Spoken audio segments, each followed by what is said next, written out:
की गद्दी के लालच में आकर उनके साथ जाकर के मिल गए जिनके खिलाफ बाला साहब देवरस सारी जिंदगी लड़ते रहे, वही कांग्रेसी और वही एनसीपी के साथ। मित्रों, एक बात हमको समझ लेनी चाहिए कि यह सरकार जो बनी थी, यह सरकार चुनाव के दौरान हम जब आए थे तो प्रधानमंत्री जी ने कहा था ऊपर नरेंद्र नीचे देवेंद्र, और इस बात को लेकर के हम आगे बढ़े थे। उद्धव ठाकरे जी ने भारतीय जनता पार्टी को धोखा देकर, कुर्सी की गद्दी के लालच में आकर उनके साथ जाकर के मिल गए जिनके खिलाफ बाला साहब देवरस सारी जिंदगी लड़ते रहे, वही कांग्रेसी और वही एनसीपी के साथ जाकर के मिल गए। और किस लिए मिले? कुर्सी के खातिर विचारों को का बलिदान दे दिया, वैचारिक पृष्ठभूमि को भूल गए। जो राष्ट्रवादी ताकतों के साथ खड़े होते थे उन लोगों ने नए चेहरे, नए नकाब, नए मुखौटे पहन करके वो खड़े हो गए। लेकिन आप जानते हैं असली असली होता है, नकली नकली होता है। नकली रह गया, असली वापस आ गया और भारतीय जनता पार्टी के साथ मिलकर के फिर से राष्ट्रवादी तरीके से सरकार बनी है। और यह सरकार विकास के लिए बनी है। यह सरकार सबका साथ, सबका विकास, सबका विश्वास, सबका प्रयास के लिए बनी है। और मैं पूछना चाहता हूं, कौन सी मजबूरी थी उद्धव ठाकरे जी को कि पालघर के साधुओं की हत्या, जो निर्मम हत्या हुई थी, उसके केस को सीबीआई को देने में कौन रुकावट आ गई थी? किसने रुकावट दी थी? कहां चला गया तुम्हारा वैचारिक पृष्ठभूमि?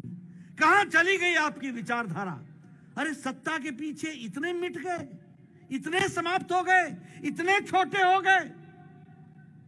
कहां ले जा रहे थे महाराष्ट्र को?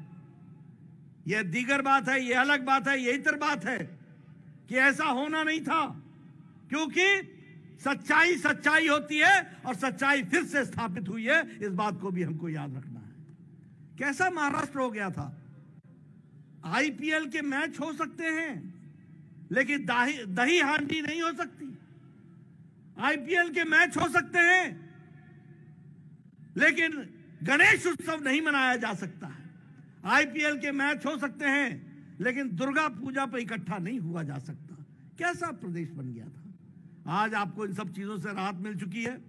मैं यहां यह भी कहना चाहूंगा कि जिस तरीके से भ्रष्टाचार हुआ वह भी आपके सामने है।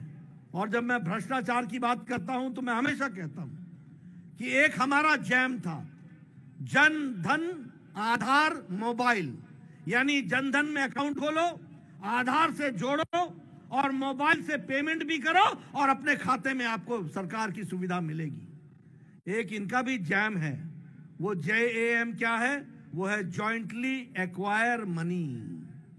इकट्ठे होकर के तीन दुकानें खोल ली, तीन दुकानें।